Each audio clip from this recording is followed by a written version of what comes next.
Buen día, buenas tardes a todos y todas. Mi nombre es Héctor Bernardo, soy profesor de la Universidad Nacional de La Plata, de la Facultad de Periodismo y Comunicación Social de la Universidad Nacional de La Plata y periodista de Diario Contexto. Hoy tenemos el gusto, el placer de charlar con Gabriela Rivadeneira, una de las figuras más destacadas de la política ecuatoriana y una dirigente destacada en la política latinoamericana. Gabriela, muchísimas gracias por atendernos desde México.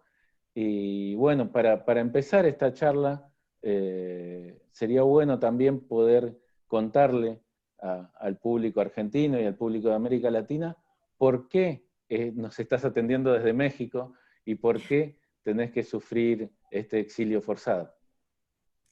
Gracias, Héctor. Un saludo muy especial. Mira que nos encontramos en los dos polos de la reconstrucción progresista del continente. Así que saludos desde México en mi paso temporal. Bueno, ahora mi condición es de asilada política, producto justamente de la persecución política y judicial que estamos viviendo en el Ecuador. Para resumir rápidamente y contextualizar, en el 2017, después de la toma de posesión del presidente Lenín Moreno, vino toda una transformación o un viraje de la política que veníamos trayendo en el Ecuador desde la Revolución Ciudadana hacia el conservadurismo. Y esto es raro, digamos, es un fenómeno diferente en la región porque Moreno no era la oposición a la Revolución Ciudadana, sino fue parte de la Revolución Ciudadana, ¿no? 6 años vicepresidente de Rafael Correa y 4 años delegado por el Ecuador a la Comisión de Personas con Discapacidad de las Naciones Unidas y además vicepresidente 10 años del movimiento gobernista Alianza País. Bueno, en esa época yo era secretaria ejecutiva de Alianza País y en ese marco, ante ese viraje, decidimos marcar una ruptura entre el gobierno del presidente Moreno y la Revolución Ciudadana liderada por Rafael Correa. Y desde ahí empezó toda una serie no solamente de judicialización de la política, típico del formato lawfare aplicado en la región en estos años, sino también, además, una proscripción partidaria y política, ¿no? O sea, el mismo hecho de que Rafael Correa tenga 30 procesos de investigación judicial, 14 de ellos penales, 2 órdenes de prisión preventiva, una sentencia ya ratificada por 8 años de prisión por tener influjo psíquico, o sea, por ningún delito, digamos, comprobable o palpable, sino por tener influjo psíquico, lograron justamente proscribirlo y que no esté en la papeleta electoral para las siguientes elecciones. Pero este es uno de los ejemplos que hemos vivido toda la línea dirigencial de la Revolución Ciudadana.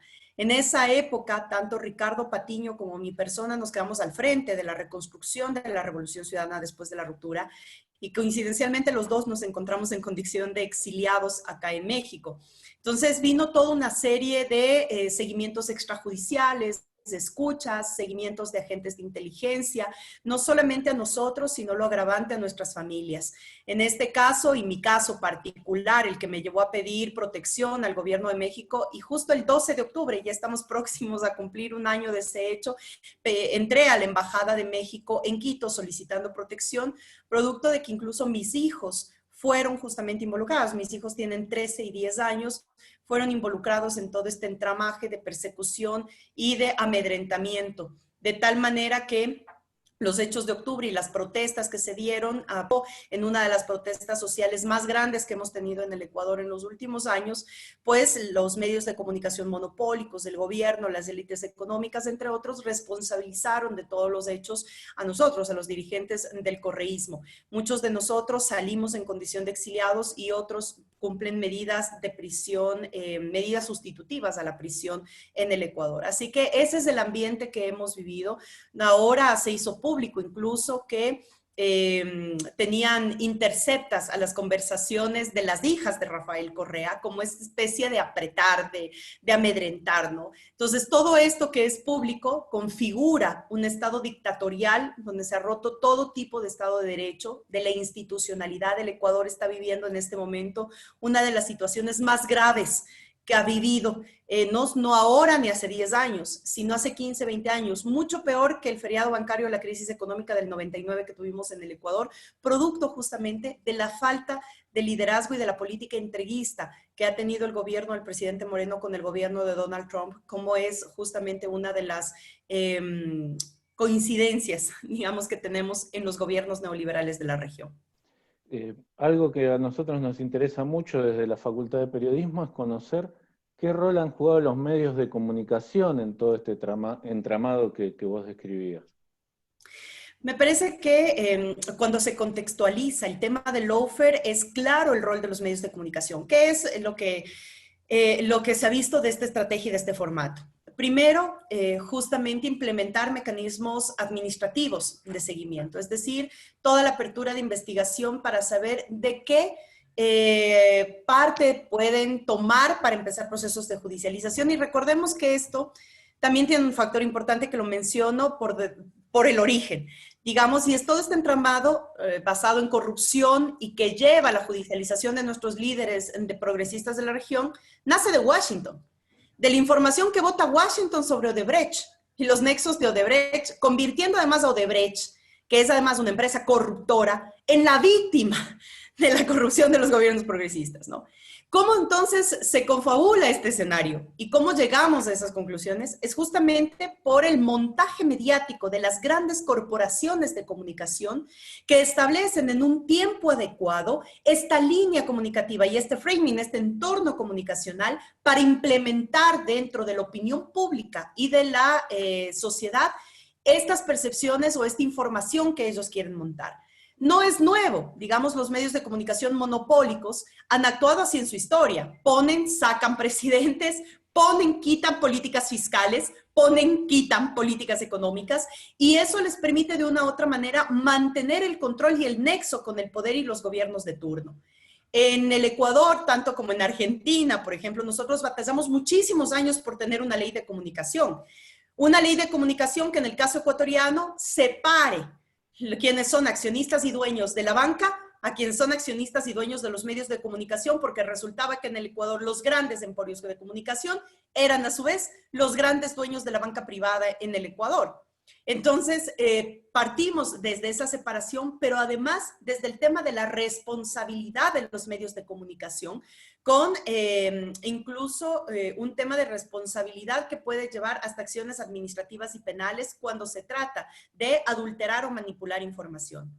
Una de las fotografías más claras de los primeros días del gobierno de Lenín Moreno fue el 14 de junio del 2017 en la oficina presidencial de Carondelet, cuando Moreno aparece sentado con todos los dueños y accionistas de los medios de comunicación monopólicos, dándoles la potestad de fiscalización de las actuaciones del gobierno anterior. Con eso empezó justamente a darse luz verde para todo el tema de manipulación y ultraje de la información para instaurar justamente este framing mediático. Pero además, el acuerdo de vaciar la ley de comunicación. Hoy en el Ecuador tenemos una ley de comunicación vigente, vaciada absolutamente su contenido por las reformas producto de este pacto con los medios de comunicación. Entonces, tantos años de discusión y de aporte a los medios públicos, medios comunitarios, alternativos, quedaron prácticamente en la nada porque hoy por hoy los medios de comunicación corporativistas nuevamente volvieron a ser el poder tras el poder. Y esos son los que en este momento incluso tapan lo que quieren tapar, maximizan lo que quieren maximizar. Lenín Moreno tiene hoy por hoy 7% de credibilidad y aceptación. Cuando yo digo este porcentaje me dicen entonces ¿cómo es posible que un presidente se sostenga con esos niveles de credibilidad? Y aquí es claro, se sostienen tres patas: el Departamento de Estados Unidos de los Estados Unidos de Norteamérica, las élites económicas, que son sus aliadas permanentes en este gobierno, que son los que cogobiernan, y los medios de comunicación corporativistas. Son tres áreas de las cuales es imprescindible para sostener los últimos meses que queda del gobierno del presidente Moreno. Vos bien señalabas que ya son los últimos meses de este gobierno, que Lenín Moreno es imposible que sea reelegido, de hecho ni siquiera es el candidato de la derecha, pero ¿en qué situación se encuentra hoy Ecuador, teniendo en cuenta que bueno, primero la derecha tomó el poder a través de la traición, luego comenzó con esta persecución que vos bien describías a los líderes del progresismo ecuatoriano, y también fue por sus partidos, ¿no es cierto? Fue por quedarse con la estructura partidaria para desarmar la fuerza que ustedes tenían en ese país.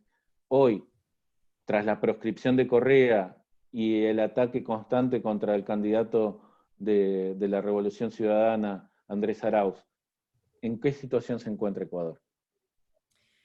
Mira, hoy dentro de esta dictadura vivimos un atentado directo a la democracia, que además seguimos manteniendo ese modelo de democracia liberal que también deberíamos ponerlo a análisis. Yo creo que la democracia liberal deja mucho ya que desear a la propia realidad y a la dinámica de nuestros pueblos. Yo creo que es algo que debemos debatir con profundidad. Pero digamos que en el marco de la democracia liberal, incluso esta está siendo ultrajada por quienes la defienden. Es decir, mientras esta democracia, como todo el sistema liberal, es condescendiente con las burguesías, las oligarquías y las nuevas formas organizativas de las élites económicas, pues entonces sirve. Pero cuando el poder popular o la voluntad del pueblo se manifiesta en las urnas a favor de procesos progresistas, entonces ellos mismos son los promotores de ultrajarla. Y en este sentido, en Ecuador vivimos un permanente atentado a la democracia, la principal fuerza política del Ecuador, y no lo digo por ser militante de ella, sino porque todos los indicadores y la afinidad de un gran porcentaje de la población se identifica con la Revolución Ciudadana, pues fue bloqueada después de la ruptura. Perdimos Alianza País, se quedó con el gobierno de la manera más burda y con anuencia de los órganos electorales. Después nos prohibieron 3 veces la inscripción como organización política. Esto es inconcebible y quiero comentarlo, Héctor, si me permites, porque esto es de análisis. Es decir, nos quitan Alianza País basándose justamente en temas de movimientos burdos y negociaciones a la interna del órgano electoral. Después nosotros presentamos la solicitud para que se nos reconozca como Revolución Ciudadana y nos negaron diciendo que no podíamos llevar el nombre de Revolución Ciudadana porque era el eslogan del gobierno anterior. Dijimos, ok, no hay problema, vamos, nos presentamos como Revolución Alfarista, nuestro gran general Alfaro. Y nos respondieron con informe técnico y jurídico del CNE que no podíamos llevar el nombre de Alfaro, porque Alfaro en su época era un hombre liberal y nosotros somos una organización política antineoliberal y que por lo tanto no podíamos llevar el nombre de Alfaro. Eso está escrito. Dijimos, ok, vamos con otra. Nos presentamos como Maná Acuerdo Nacional. Nos dieron casillero para recoger firmas. Recogimos 500,000 de firmas cuando en Ecuador lo necesario son 170,000 firmas para la inscripción de una organización política. Recogimos 500,000 de firmas y el día anterior a entregar las firmas, entregaron el mismo casillero a personas vinculadas al expresidente derrocado ecuatoriano Lucio Gutiérrez. 2 semanas antes de las seccionales que las tuvimos hace un año, logramos un acuerdo con una organización política nacional que cobijara o acogiera las candidaturas del correísmo. En efecto, participamos con Compromiso Social, lista 5, ganamos 2 de las prefecturas más grandes del Ecuador, Pichincha y Manabí. Resulta que ahora nuestra prefecta de Pichincha está con grillete y atravesando un proceso de rebelión, supuestamente por estar vinculada a los hechos de octubre. Cuando realmente no han podido demostrar absolutamente nada, tienen a una autoridad electa en el Ecuador por ser dirigente del correísmo, de la Revolución Ciudadana, con grillete e inhibida de la posibilidad de tener libertades plenas. Sin embargo, después de esto, ya nos preparábamos ahora para este periodo presidencial y parlamentario y resulta que nos suspendieron lista 5 Compromiso Social. Ante esta suspensión hicimos un acuerdo con otra organización política nacional, lista 1, que ahora es Centro Democrático, con el que nos estamos presentando este proceso electoral. Pero además llamamos a una serie de organizaciones sociales y políticas, porque esto ya no era de correísmo y anticorreísmo. Esto era un tema de sobrevivencia del Ecuador, de la patria, frente a los indicadores de desempleo, económicos, de producción, etcétera. Estamos haciendo ese esfuerzo de unidad del progresismo en el país. Son más de 300 organizaciones sociales y políticas que hoy nos encontramos en el Frente de la Esperanza, en el Frente UNES. Y resulta que ahora inscribimos nuestro binomio presidencial Andrés Arauz, Rafael Correa, aceleran el proceso judicial contra Rafael Correa para que tenga sentencia ejecutoriada y que eso sea una prohibición a su inscripción. En efecto, en este momento lo que el CNE tendría que decir es que esa candidatura se rechaza por la orden ejecutoriada y que procedamos a reemplazar la candidatura, con lo cual nosotros hemos hecho público que sería nuestro compañero, periodista, ingeniero comercial, muy vinculado a los ámbitos de producción, que es Carlos Rabascal, para que acompañe a Andrés Arauz, y resulta que ahora la alerta, el día de hoy, en el Consejo Nacional Electoral del Ecuador, estarían tomando la decisión de prohibir la inscripción de la candidatura total, del binomio total. Esto nos va a llevar justamente a apelar al Tribunal Contencioso Electoral como máximo organismo. Pero es que esto lo hemos vivido ya 3 años, pero es que esto no es nuevo.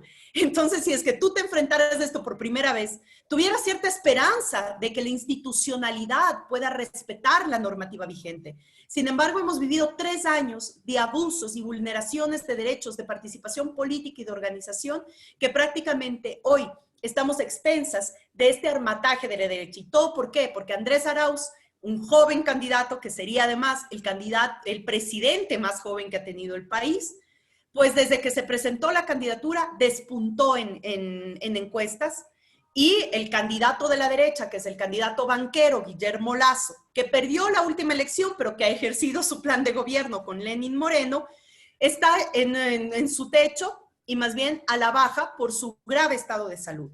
Entonces, la derecha, al no tener un representante que pueda ser un contendor ante la Revolución Ciudadana, están entonces implementando nuevamente una serie de vulneraciones a la norma y de violaciones para dejarnos por fuera de la contienda electoral.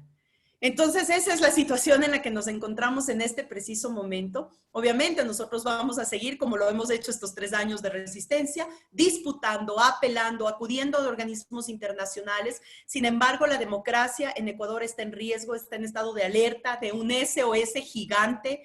Hoy se encuentran, el día de ayer llegaron al Ecuador 2 observadores internacionales, uno por la Unión Europea y otra por las Naciones Unidas, por solicitud justamente de nuestro candidato Andrés Arauz.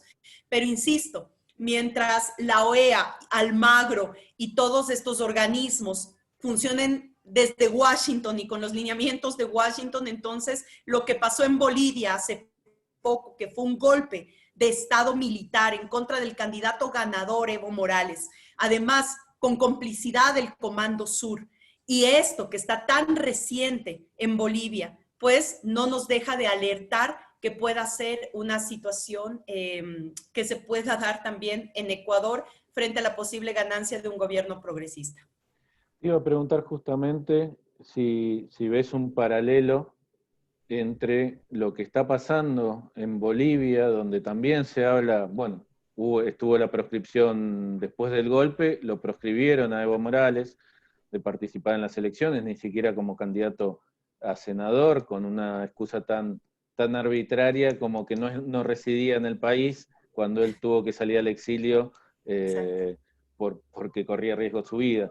Pero después de esa proscripción vino también la persecución contra el MAS, hubo denuncias contra el candidato Luis Arce, y ahora se habla de que a poco menos de 20 días de las elecciones presidenciales en Bolivia, se proscriba al MAS y se impida su participación. ¿Encontrás paralelos entre lo que pasa en Ecuador y lo que pasa en Bolivia?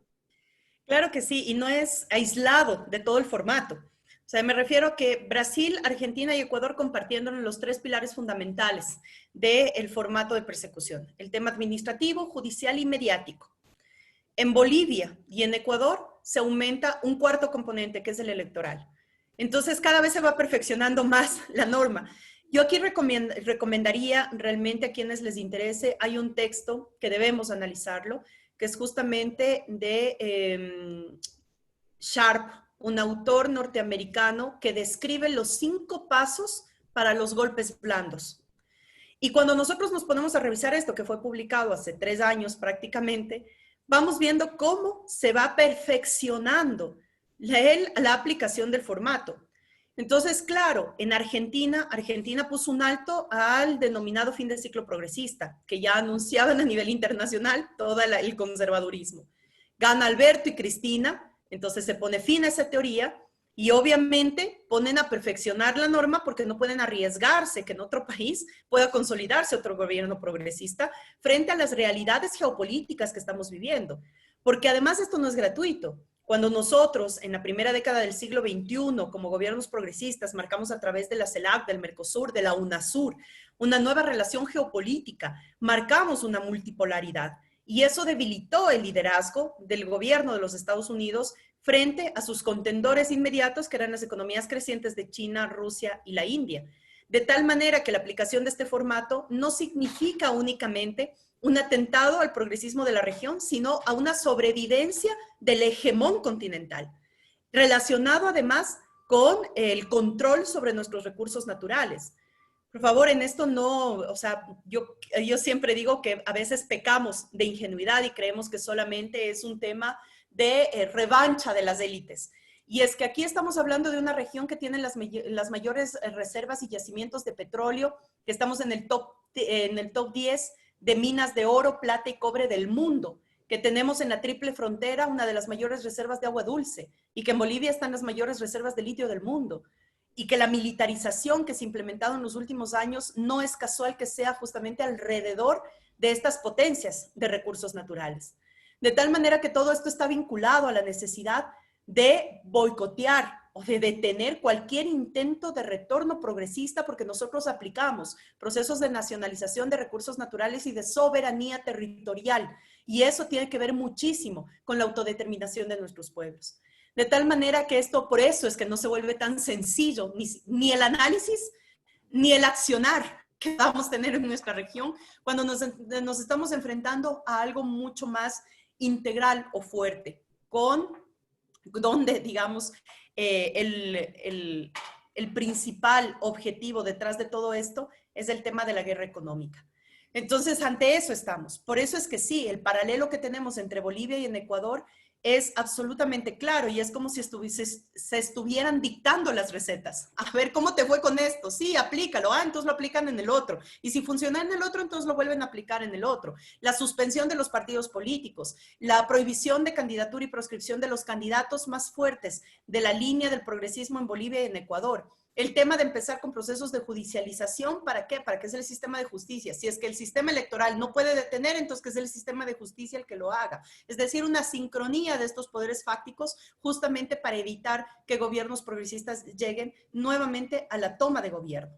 Siempre aquí aclaro toma de gobierno, porque el poder lo siguen teniendo las élites económicas, y eso está claro en todos los países de nuestro continente, pero llegar a ser gobierno quiere decir cambiar esas relaciones de poder dentro de nuestros países y, como dice José Mujica, poner al Estado a la regulación, que es lo que le compete, a la regulación y al control. Por lo tanto, eso es a lo que temen, que en este momento el feriado para las élites ha sido tan extraordinario que se han incrementado las fortunas de estas élites en nuestro continente en plena pandemia, mientras la mayoría de nuestra gente está sometida no solamente a morir sin un sistema de salud decente, sino además morir en la pobreza por todo el retroceso que estamos teniendo en temas de políticas de protección social.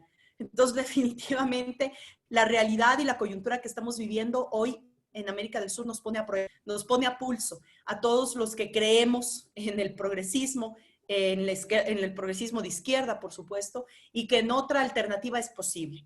Pero eso tenemos que hacerlo de la mano de nuestros pueblos. Así que ahí está mi respeto profundo a todo el pueblo boliviano que se ha levantado frente a la dictadura, que ha sufrido la represión frente a la dictadura, y el respeto a mi propio pueblo, que ha sufrido también la represión de Estado. El terror de Estado se vuelve a implementar como política de mordaza en nuestros países. Y eso es lo que estamos viendo en Colombia, en Chile, en Ecuador, en Bolivia, en Brasil. Es decir, con gobiernos absolutamente autoritarios y fascistas, lo único que les queda es la represión hacia las grandes mayorías. Te hago las dos últimas preguntas y te las hago juntas. Por un lado, teniendo en cuenta todo esto que señalás, ¿qué posibilidades hay, en particular, que Ecuador recupere la democracia en el corto plazo? Y, por otro lado, recientemente también entrevisté al expresidente Zelaya, y él señalaba también que él sufrió el primer golpe del siglo XXI, después vino Lugo, después vino Dilma Rousseff, después vino Evo, Lawfare, traición, ¿no? ¿Hemos aprendido lo suficiente? ¿Qué lecciones nos deja todo esto que ha pasado para una vez que en Ecuador se recupere la democracia, se fortalezca el vínculo con Argentina? Vos estás en México, donde también hay un proceso nacional y popular, progresista. ¿Tenemos las herramientas para aprender de lo que nos pasó y que no nos vuelva a pasar? Yo creo que en la política, bueno, los procesos de aprendizaje son permanentes y digamos que cada momento nos presenta una nueva coyuntura y nuevas amenazas. El reto el reto es cómo prepararnos para estar a la altura de estos retos que se nos implementan, ¿no? Y yo creo que hemos demostrado en esto mucha fuerza, mucha fortaleza, mucha convicción también, porque esto ha puesto a prueba nuestras propias convicciones políticas e ideológicas, ¿no? Hemos visto en cada uno de nuestros procesos una serie de traiciones vinculadas al poder que hieren y duelen, porque entonces ahí te deja un vacío y te hace creer que los partidos políticos también tenemos un faltante y que los partidos políticos hemos bajado la guardia en los procesos de fortalecimiento interno de nuestra organización y de nuestra propia militancia. Cuando nosotros hablamos de procesos de formación y de capacitación política, no estamos hablando únicamente de adoctrinamiento ideológico, sino también de pisar la realidad, no hacerlo desde la academia, sino desde la realidad de nuestros pueblos también. Podemos contar, y esa es la forma en la que también tenemos que dar esta vuelta, a que la academia forme excelentes políticos con herramientas técnicas a disposición de su pueblo. Por décadas, nuestra academia ha estado dispuesta a formar excelentes técnicos y cuando se enfrentan a la política, quedamos también debiendo porque volvemos a la burocracia, a burocratizarnos sin querer satanizar a la burocracia, por supuesto, pero vamos al confort de la burocracia, cuando realmente las instituciones de lo público tienen que significar que cada uno de nosotros nos convirtamos en promotores del cambio de la matriz cultural. Esto tiene que ver muchísimo con lo que Evo Morales planteó en Bolivia, la despatriarcalización de nuestros pueblos y de nuestras sociedades. Y eso es generar nuevos estereotipos, nuevos paradigmas. Entonces yo creo que estamos en ese aprendizaje. Creo que somos capaces de vencer. Argentina lo demostró, México lo demostró con la ganancia de AMLO después de tanto tiempo de estar sometido a fraudes, al poder económico, ligado además a todo lo que es transnacionales. Es decir, claro que lo podemos hacer, pero podemos hacerlo en unidad, en coherencia, en convicción, pero sobre todo en la disputa. No podemos hacerlo todo esperando que simplemente llegue el momento. Tenemos que disputar los momentos para hacer que los procesos progresistas sean reales. Lo estamos demostrando y yo creo que eso es clave. Ahora, todo dependerá de qué tan capaces seamos de demostrar procesos o ganancias de manera inmediata o a mediano plazo. Eso ya dependerá de cómo sepamos llegar a nuestros pueblos. Pero yo siempre confío en esa sabiduría de nuestros pueblos y que ahora más que nunca regresa el debate de aquella lucha de clases. Y yo estoy segura que el instinto de clase siempre prevalece al momento de la selección de las grandes mayorías frente al destino de su pueblo y de su país. Así que en Ecuador tenemos mucha esperanza. No hemos bajado la guardia un momento. Sabemos que estamos en cancha inclinada, nadando contracorriente, pero nada de eso podrá detener la fuerza y la necesidad de un pueblo de seguir transformando su vida y sus condiciones de vida. Así que, bueno, pues vamos a ir sorteando el momento, vamos enfrentándolo y eso sí, significa dolor, dolor de exilio, dolor de lejanía, dolor de prisión, dolor de familias enteras, pero saber que esto es un círculo de la historia y que así como nuestra historia nos ha enseñado tener grandes dirigentes de izquierda progresista en nuestro continente, pues ahora se está labrando también nuevas generaciones que van a tomar la posta de esa lucha. Así que, pues, es doloroso, pero ese dolor nos da más fuerza. Así que en Ecuador vamos a seguir. Les pedimos a todos estar expectantes, a la comunidad internacional estar expectantes, especialmente del caso boliviano y ecuatoriano. Hoy más que nunca necesitamos voces internacionales que sigamos denunciando las dictaduras que estamos viviendo y que de una u otra manera ese sea el aliciente para que nuestro pueblo sepa que no está solo y que toda lucha vale la pena. Gabriela, muchísimas gracias, muy clara como siempre.